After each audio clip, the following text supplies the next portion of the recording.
The idea for this shot, I just wanted more a contrast and tonal range in this image, and that kind of applied to my model as well, and the skin tones. So I've gone for a hard light source so I can get that contrast range in my image. So it's an overhead light source with a 30-degree optic, just with the barn doors, which are wide open so I can get that spread of light.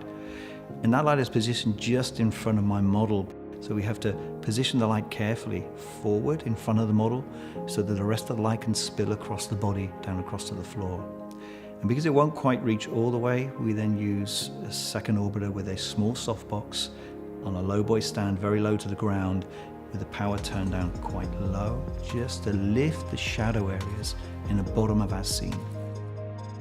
We've got a dark head model. We needed to just shoot a little bit of light through that from the back, just to give a bit of separation and show that texture. So we've used the optical projector where we can control the shutter blades in it to really close our light down, so we've got a controlled light source.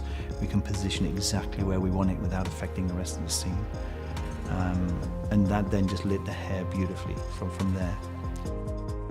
We then applied a blue hue on both the fill light from the front and the hair light from the back. Because the power is so low and only lifting the shadows, it means we had a lovely blue tone in our shadow areas that didn't affect the rest of our shot, but gave us just a beautiful color difference of edge, just to balance the image a bit nicer. We were losing a little bit of light on the right-hand side of the fabric, so just to kick a little bit of light in there to lift those dark tones, we just popped a little L5, ARRI L5 in there just to lift it ever so slightly. Naturally, with a darker skin model, you're going to get a warmer skin tone, and the reds are already giving a warmer tone to the shot. And if that's a little bit too warm, you can experiment a little bit, and the good thing with the orbiters are we can change our white balance in our orbiters. So we've taken them from 5600 and we've dialed them down, which is easy on the control board, just to dial them down to 4900 degrees, and it will give you a slightly colder looking or a bluer looking white. So it's not such a warm tone. And that, of course, we can adjust on all the ARRI lights so that they're all the same. You're changing your set rather than changing your camera and post-production.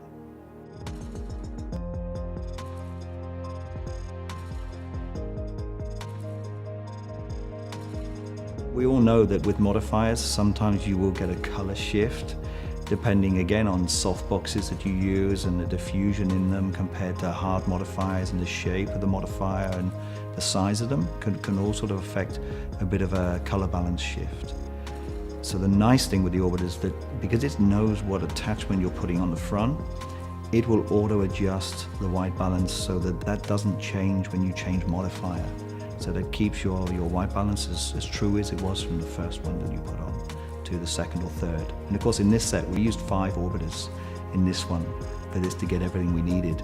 So using a lot of modifiers, from the projection units to Fresnels to 60-degree optics open to softbox domes and fills, we could kind of sit comfortably and rest assured that the orbiter knew what we were putting on there so that our white balance was consistent. Our second look for this setup was to change our fabric from the lovely vibrant red to a rich dark black. And the fabric was good, but it was a very thin grade of silk, which when you're having a pure white background, which we wanted the contrast of the black fabric and the white, pure white backgrounds, the fabric needs to be quite thick, because if you're backlighting something, then that light on a thin fabric is just going to bleed straight through and your black fabric is no longer black. So when you're in situations like that as photographers, you know, we have to rethink on the spot, because that's just not going to work and there's no other option for fabric in the moment. So you have to change plans. So the other option was we would color our background. We put a red hue with the ARRI orbiters. If the reds are looking a bit too washed out, we can just dial down the intensity of them to get a more solid, darker red, which is what we did in the end. And then, you know, we then use our fabric the best we could, but with a hard light source. And the way we changed the shape of the fabrics, we came across other problems of getting all the light across all the fabric. So again, you have to rethink what you're originally going to do. And then we had to bring in other ARRI orbiters with some fill lights to make make the shot as best we could, but it just goes to show you that you can't always, nail the shot you wanted because of the props that are being used, which has nothing to do with lighting. We've captured some amazing shots today and exactly what we wanted. And then of course you come across others where you didn't quite get what you wanted, but then you get something new you didn't realize you were gonna get. So it's full of what we like to call happy accidents. You never planned it, but hey, it worked out all right in the end.